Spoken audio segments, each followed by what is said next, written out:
Hello दोस्तों, आप सभी कैसे हैं। उम्मीद करता हूं आप सभी बहुत अच्छे होंगे। आज की इस वीडियो में हम पढ़ेंगे क्लास 10th मैथ, जो हमारा पहला नंबर चैप्टर है वास्तविक संख्या, उसका प्रश्नावली नंबर 1.3। पुराने वाले एनसीईआरटी में 1.3 है और नए वाले एनसीईआरटी में 1.2 है। तो आज के इस वीडियो में हम दूसरा नंबर सवाल हल करेंगे। इसके पिछले वाले वीडियो में हमने पहला नंबर सवाल हल कर लिया था। दूसरा नंबर सवाल हमसे कह रहा है सिद्ध कीजिए कि 3 + 2√5 एक अपरिमेय संख्या है। तो जब भी ऐसा क्वेश्चन देता है तो सबसे पहले हम क्या करते हैं, हम पहले मान लेते हैं कि ये जो दिया है अपरिमेय संख्या दिया है, तो हम मानेंगे कि ये जो 3 + 2√5 है यह एक परिमेय संख्या है। तो हम यहाँ पे लिखेंगे, सबसे पहले हमारा हल शुरू होता है तो यहाँ पे लिखेंगे माना 3 + 2√5 एक परिमेय संख्या है। सबसे पहले तो हम यही मानेंगे कि 3 + √2 है वह एक परिमेय संख्या है, यह हमने मान लिया। जब ये हमारे पास मान ले रहा है कि परिमेय संख्या है तो p/q का रूप का होगा ही। तो यहाँ पे लिख देंगे 3 + 2√5 = में क्या हो जाएगा, p/q के रूप का होगा। p/q का रूप का होगा जहाँ p और q पूर्णांक होता है और q ≠ 0 होता है, तथा यहाँ पे लिख देंगे तथा p व q सहभाज्य संख्या है, सहभाज्य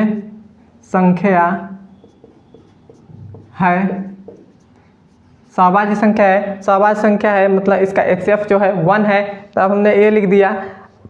अब हम क्या करेंगे, अब ये जो हमारे पास इधर जो दिया है अंडर रूट को छोड़कर इधर जो दो हमारे पास दो पद दिए हैं, इसको हम = का इधर लाएंगे। तो सबसे पहले तो हम इस 3 को हम इधर लाएंगे। तो इधर हमारे पास क्या बचेगा, 2√5 = में क्या बचेगा, p/q। और ये जो हमारे पास 3 है = का इधर जाएगा, तो इधर प्लस में है, इधर आएगा तो क्या जाएगा -3 हो जाएगा। तो हमारे पास क्या हो जाएगा, 2√5 हो जाएगा = इसका एलसीएम लेंगे तो हमारे पास एलसीएम q हो जाएगा। q से q कट गया तो p हो जाएगा माइनस। जब q से इसमें करेंगे गुणा 3 में तो हमारे पास क्या बचेगा, 3q बचेगा। 3q हो गया। अब हमारे पास ये जो 2 है इसको भी हम इधर लाएंगे। तो इधर लाएंगे तो इधर हमारे पास क्या बचेगा, √5 बचेगा। और ये हमारे पास p - 3q और बटा में क्या हो जाएगा, 2q हो जाएगा। क्योंकि ये जो हमारे पास 2 था इधर गुणा में था तो इधर आया तो हमारे पास भाग में आ गया। अब हम जानते हैं कि p और q है वह पूर्णांक है। तो यहाँ पर लिख देंगे चूंकि p व q पूर्णांक है। जब ये p व q पूर्णांक है तो किसी भी संख्या में जब भी कोई भी पूर्णांक हो और उस पूर्णांक में हम जोड़े घटाएं या गुणा भाग कुछ भी करें तो हमेशा क्या होता है, पूर्णांक ही आता है। तो आप लिख देंगे कि ये जो हमारे पास है p - 3q भी पूर्णांक है।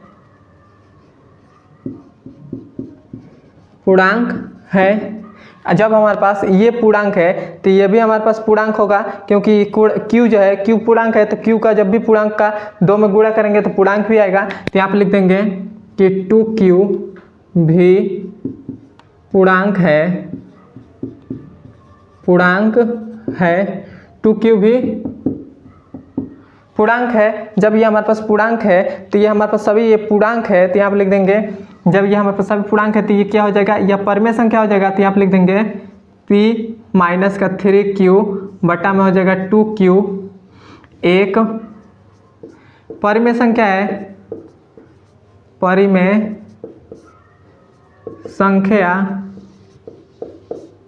है।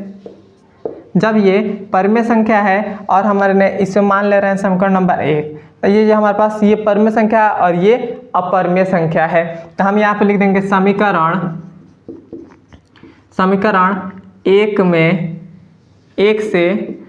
समीकरण 1 से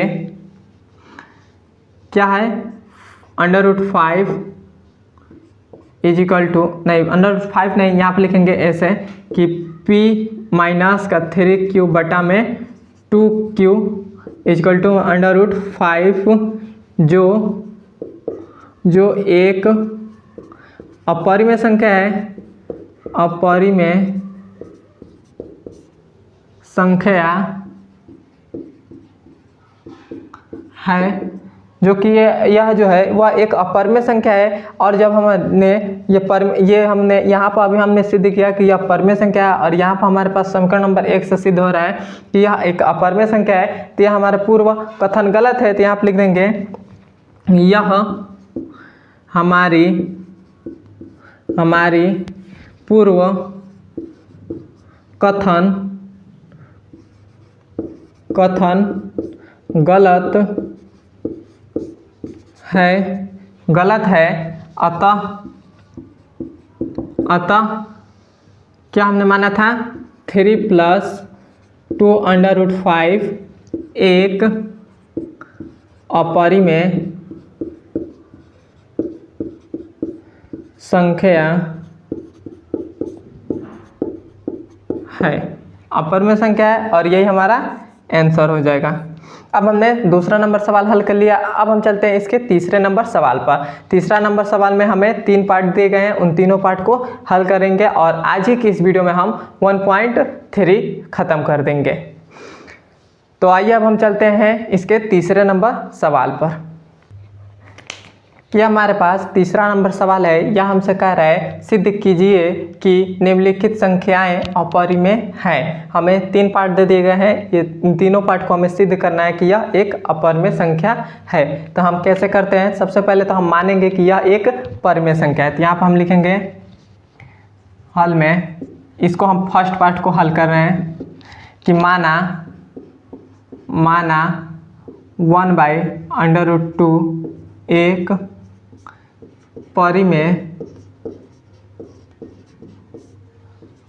संख्या है। हमने मान लिया कि यह एक परिमेय संख्या है, तो जब ये परिमेय संख्या है तो p/q का रूप का होगा ही। तो यह हमारे पास हो जाएगा p/q, जहाँ p व q पूर्णांक होता है, q0 = 0, और p व q क्या होता है? सहभाज्य संख्या होता है, सहभाज्य संख्या है। p व q सहभाज्य संख्या है। अब हमने इतना कर लिया। अब हमारे पास ये अंडर रूट है, यह बटा में है, हम इसको ऊपर भेजेंगे। तो हम क्या करेंगे? इसको हम व्युत्क्रम कर देंगे। मतलब इसका जब हम व्युत्क्रम करेंगे तो ये हमारे पास पूरे का पूरा पलट जाएगा। तो ये हमारे पास क्या हो जाएगा? √2, और ये हमारे पास q भी ऊपर चला जाएगा, q ऊपर चला जाएगा, अब p जो है वह नीचे आ जाएगा। तो ये हो जाएगा p। इतना हो गया। अब हम जानते हैं कि जो हमारे पास q जो है वह p व q है वह पूर्णांक है। तो यहाँ पर लिख देंगे चूँकि हम जानते हैं कि p व q पूर्णांक है। जब p और q पूर्णांक है तो यह q/p भी यह परिमेय संख्या होगा। तो आप लिख देंगे q/p एक परिमेय संख्या है। जब ये परिमेय संख्या है, और हमने इससे समीकरण नंबर 1 माना है, और हमने 1 मान लिया है, तो हम जब यहाँ पर हमारे पास परिमेय संख्या है तो यहाँ पर लिख लेंगे, यहाँ पर हम लिख देंगे कि समीकरण 1 से p/q/p √2 एक अपरिमेय संख्या है। तो यहाँ पर लिख देंगे समीकरण 1 से q/p = √2 एक अपरिमेय संख्या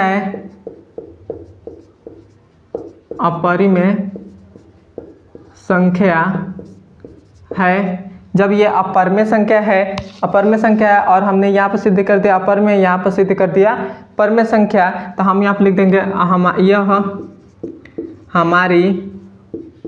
हमारी पूर्व कथन गलत है कि पूर्व कथन गलत है कि 1/√2 एक परिमेय संख्या है, अतः 1/√2 एक अपरिमेय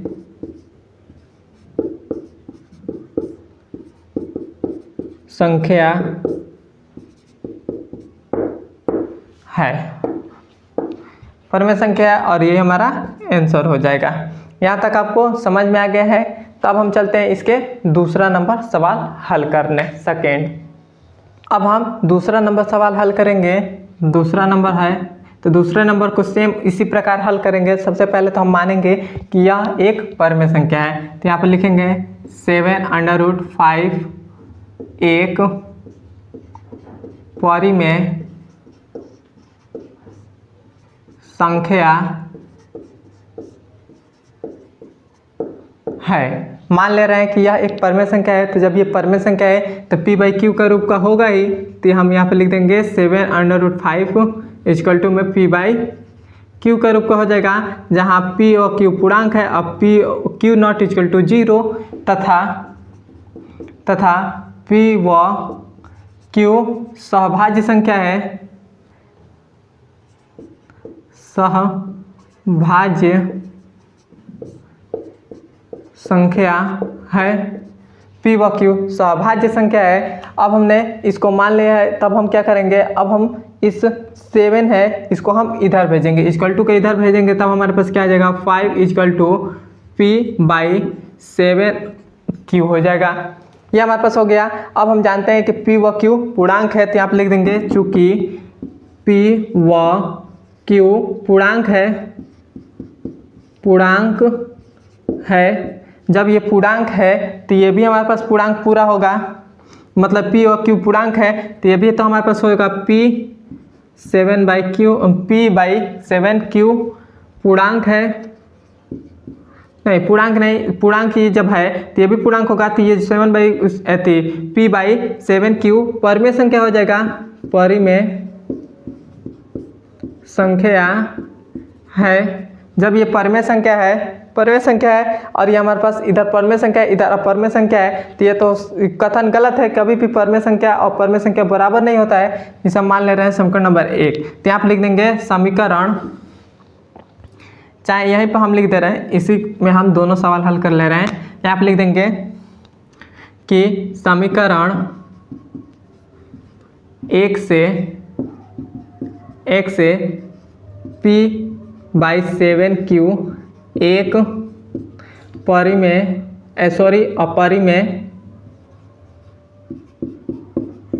अपरिमेय संख्या है, अपरिमेय संख्या है। और हमने यहाँ पर परिमेय संख्या सिद्ध कर दिया, यहाँ पर अपरिमेय संख्या सिद्ध कर दिया, तो नहीं होता है, तो हम यहाँ पर लिख देंगे यह हमारी पूर्व कथन गलत है, अतः 7/5 एक अपरिमेय संख्या है, और ये हमारा दूसरे का आंसर हो जाएगा। अब हम इस तीसरे वाले सवाल को हल करते हैं। थोड़ा सा इसको हम मिटा दे रहे हैं, या इसी पर हम हल कर दे रहे हैं। बस यहाँ पर लिख दीजिएगा, यहाँ पर हम इसको मिटा दे रहे हैं। यहाँ पर लिखिएगा कि 6+√2 एक परिमेय संख्या है, यह मान लीजिएगा। और जब ये परिमेय संख्या होगा तो ये p/q का रूप होगा ही, तो आप लिख दीजिएगा 6+√2, यह एक परिमेय संख्या है, तो p/q का रूप का होगा, जहाँ p और q पूर्णांक होता है और q नॉट इक्वल टू 0 तथा p व q सहभाज्य संख्या है, यह हमने लिख दिया। अब हम इसको मिटा दे रहे हैं, इसको। अब हम क्या करेंगे, अब हम इस 6 को इधर भेज देंगे। तो जब हम इधर भेजेंगे तब हमारे पास क्या आ जाएगा, इधर भेजेंगे तो हमारे पास हो जाएगा √2 इक्वल टू में हो जाएगा p/q क्यू, इधर आएगा 6, इधर आएगा तो माइनस का 6 हो जाएगा, इधर प्लस में था तो इधर आया तो माइनस का 6 हो गया। तो ये हमारे पास क्या बनेगा, √2 इक्वल टू में ये हो जाएगा, इसका एलसीएम ले लिए थे, हमारे पास एलसीएम क्यू आ गया, क्यू आ गया तो क्यू से क्यू कट गया तो ये हो जाएगा पी, अब माइनस है तो -6 का इसमें क्यू में गुणा करेंगे तो ये हो जाएगा 6Q हो जाएगा। और हम जानते हैं कि P व Q पूर्णांक है, जब ये दोनों पूर्णांक है, P और Q पूर्णांक है तो ये भी तो हमारे पास पूर्णांक ही होगा। तो यहाँ पर लिख देंगे, यहाँ पर लिख देंगे कि P - 6Q भी पूर्णांक है, पूर्णांक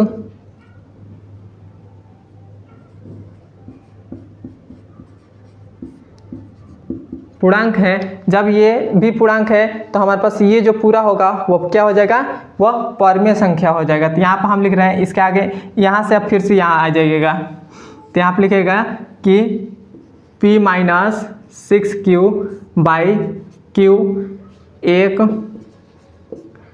परिमेय संख्या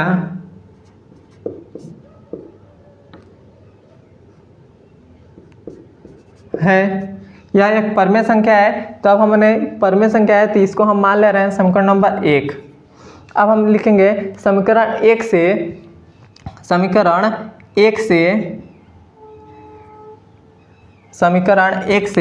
यहाँ पे लिख देंगे P - 6Q/Q और इक्वल टू में 2 एक अपरमेय संख्या है, और हमने यहाँ पर सिद्ध किया है कि यह परमेय संख्या है। यहाँ पर सिद्ध हो जा रहा है कि यह एक अपरमेय संख्या है, तो हम लिखेंगे यह हमारी पूर्व कथन गलत है। अतः यहाँ पर लिख देंगे अतः 6 + √2 एक अपरमेय संख्या है, और यही हमारा आंसर हो जाएगा। यहाँ तक आपको समझ में आया है तो कमेंट बताइए, और हमारे चैनल पर नए हैं तो सब्सक्राइब भी कर दीजिएगा। अब हम मिलते हैं इसके अगले नंबर वीडियो में। धन्यवाद।